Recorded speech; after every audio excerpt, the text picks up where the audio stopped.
want you to feel what the Father felt when the Son walked out the door with his life and blew it. It's not like he went there and increased it and invested it and grew from it and multiplied it and did something with it. He took everything I told him and everything I taught him and everything I gave him and everything I put inside of him and gave it to sluts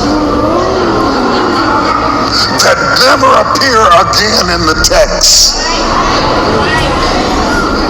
Riotous living. Woo! And to all of that, the Father said nothing. That's amazing. He said absolutely nothing because he had to.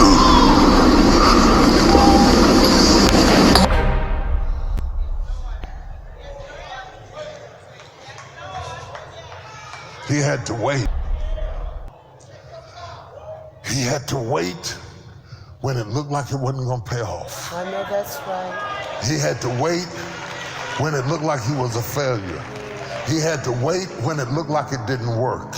He had to wait when it looked like it didn't matter. He had to wait while they went on without him. He had to sit there and wait. Jesus. He had to wait while he was running out of time. Yeah. He's running out of time. The boy has more time than the father. Yeah. It is not the oldest son, it is the youngest son. He has the most time and the least sense, and the old man with the least time and the most sense has to sit back.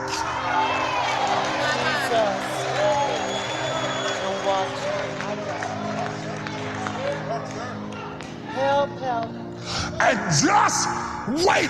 Waiting is so hard that the Bible said, they that wait upon the Lord shall renew their strength. That means you expend energy just waiting. I'm just waiting. I'm tired from waiting. I'm weak from waiting. I need revival just to wait.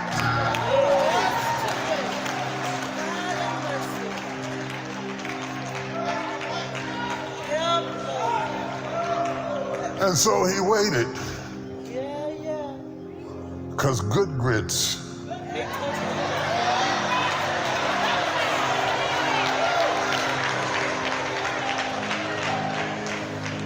he waited while he spent his money at payday loans. He waited while he made dumb decisions. He waited while he got tied up with people that never meant him no good. He waited while the young man valued his friends more than his father. He waited while his fake friends who were only with him for the money and the opportunity that he got because he had a father who helped him to be who he was. He had to wait while the son picked his friends over his father. He had to wait.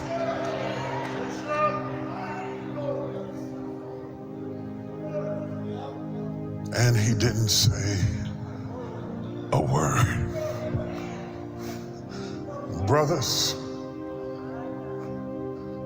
shut up. They can't see it till they see it. They can't know it till they know it. They can't be it till they be it. They can't see it just like you couldn't see it when you were their age. They can't see it either. And you have to, the Bible says, in patience, you possess your soul. You possess your mind. You keep yourself from a nervous breakdown. When you develop patience, you have to know that you shall bring forth fruit in your own season, and your leaf shall not wither, and whatsoever you do shall prosper. But it's not the boy's season.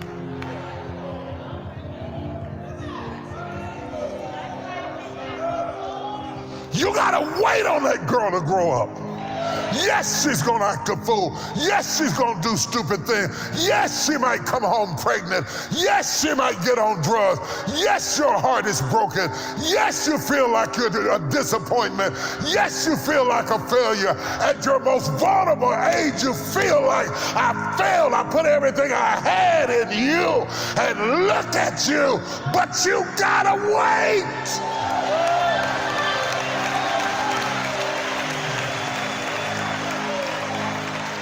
I don't know who I'm preaching to, but I feel like I'm preaching to somebody today.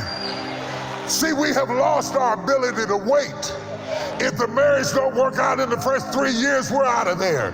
If we're not happy in the first 5 years, we're out of there. You don't understand how long it takes for two different people from two different worlds and two different family backgrounds to mesh together and figure out how to make this work. You ain't gonna be happy every day. I can't make you happy. I'm trying to make me happy. I don't even know what I want. How do you expect me to know what you want? I don't know what you want, and I can't make you happy.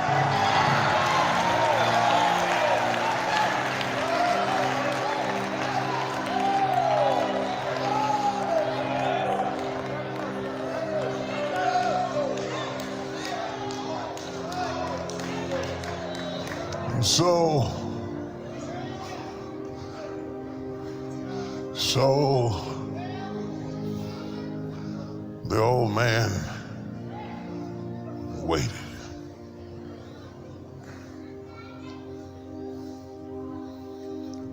This Jewish boy has gotten tied up with some Gentile people. Wait a minute. You couldn't stay with me and I loved you. And now you have attached yourself to a citizen of that country. And I had to wait while you gave them honor. You couldn't be attached to me. Wow. But you attach yourself to the Gentiles who sent you out there to feed what I would never feed you. For a Jew to eat swine was a curse. And the moment they got his attention, they sent him to the hog pen, not to eat the swine, to feed the swine.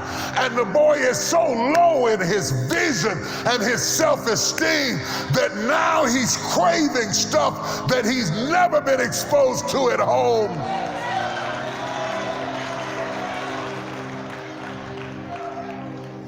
And it's not that he was about to have a ham sandwich or some barbecued ribs. He was lusting after corn husk. Y'all are city people, you don't know nothing about a hog pen. A hog pen stinks. It's full of slop and feces and mud. And this son at his lowest estate, you can tell he's at his lowest estate because when you get down to your lowest, stuff that never looked good to you starts looking good to you. Stuff that you weren't attracted to, you start being attracted to. Things you said you'd never do, now you start doing them. And now he would fain have filled his belly with that which the swine did eat because he was hungry. I'm not blaming him, he was hungry. But while he was hungry, there was food at his father's house.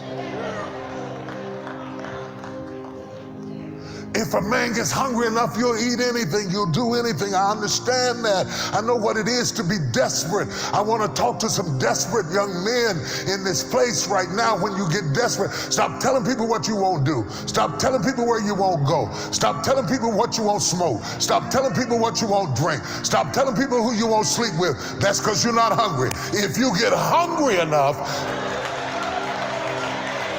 Oh, you got to sit there and act like you don't know what I'm talking about.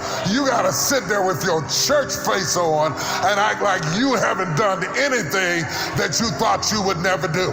You got to sit there and look at me on this Father's Day and act like you ain't got no mess, no secrets, no stuff you don't want nobody to know about, like you have never been to the hog pen. You such a phony. That's why I'm full with church folk. I want to talk to some real people who have done some nasty stuff, some stinking stuff, some wretched stuff, some stuff you had to blindfold yourself to do. I want to talk to some people that looked at corn husks and thought it was sexy.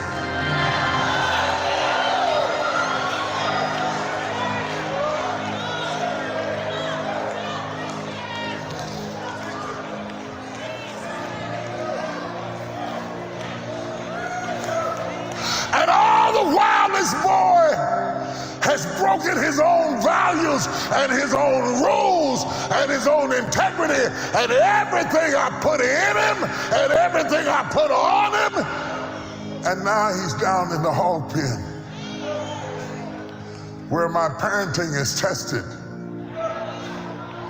My parenting is not tested when you're in my house. My parenting is tested when you leave. My parenting is not tested at 9 o'clock in the evening. My parenting is tested at 3 o'clock in the morning. My parenting is not tested when I'm driving you to the prom. My parenting is tested when you got your own car and you're over somebody else's house you shouldn't be over.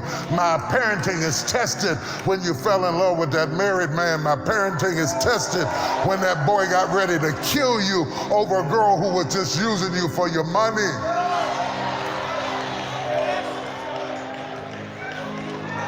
You don't have to be a father to understand this pain.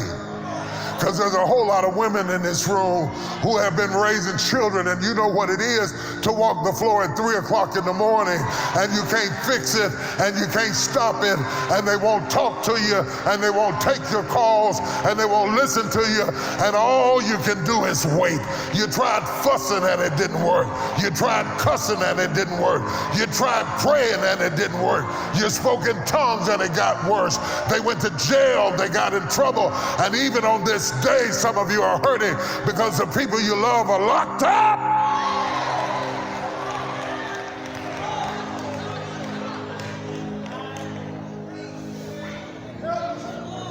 And he would fain have filled his belly with that which the swine did eat.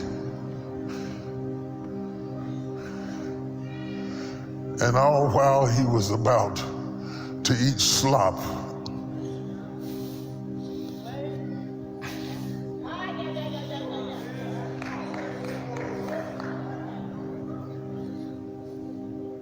have you ever waited on somebody you love? Have you ever waited on them to call you? Have you ever picked up your phone and kept looking for a text?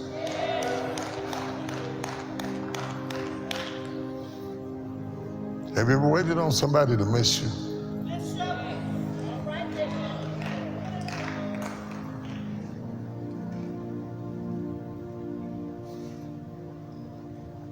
He looked out the window.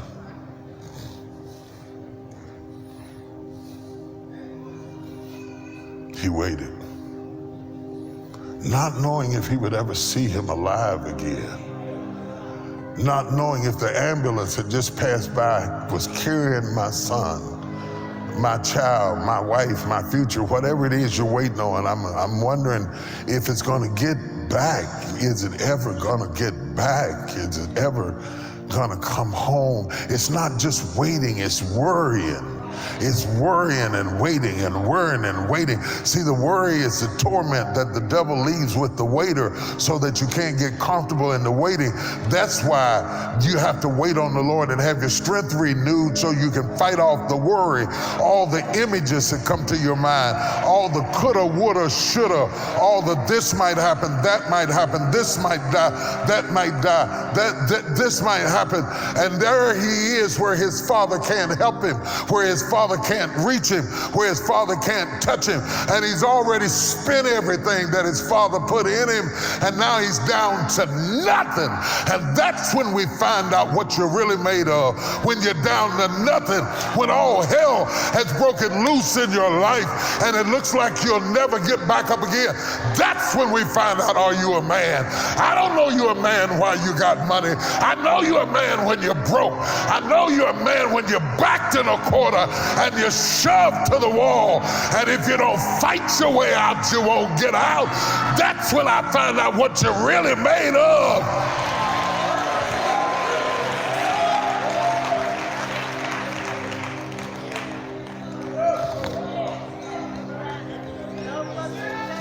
And I don't know what the father did wrong. Every father does something wrong, something stupid, something crazy. And all while you're waiting, you have nothing to think about, but maybe if I'd spent more time, maybe if I'd have took him to the movies, maybe if I'd have been at the football game, maybe if I'd have been at the dance, maybe he wouldn't be in the hog pen. Maybe it's my fault. I'm talking about guilt. I'm talking about guilt.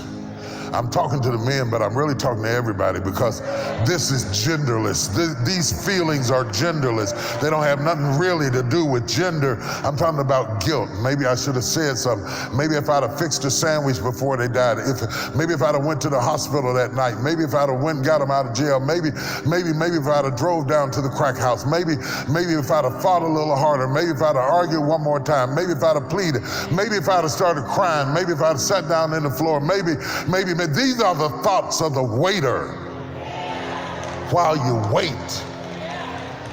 Maybe if I'd have been a better wife, he wouldn't have left me. Maybe if I'd have been a better husband, she wouldn't have cheated on. Maybe it's the thoughts that run through the mind of the people who are waiting. And maybe the waiting isn't worth it.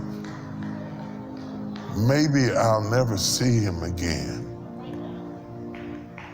Maybe my son is dead. All of this Jesus teaches to tell you what God goes through.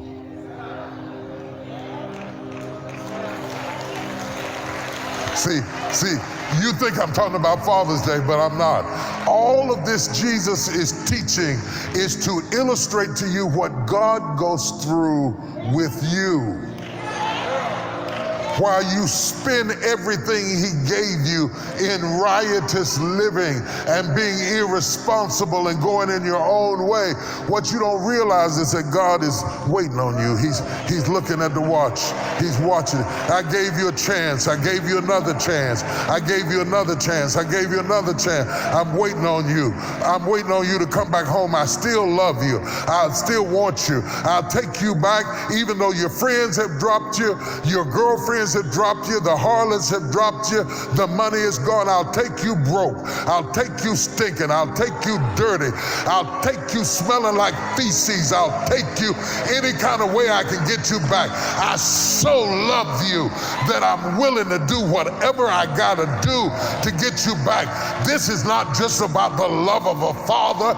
Everybody doesn't have a father who loves them like that. This is the love of our Father, our God, who so loved the world that he gave his only begotten Son, his living, that whosoever believeth on him shall not perish but have everlasting life.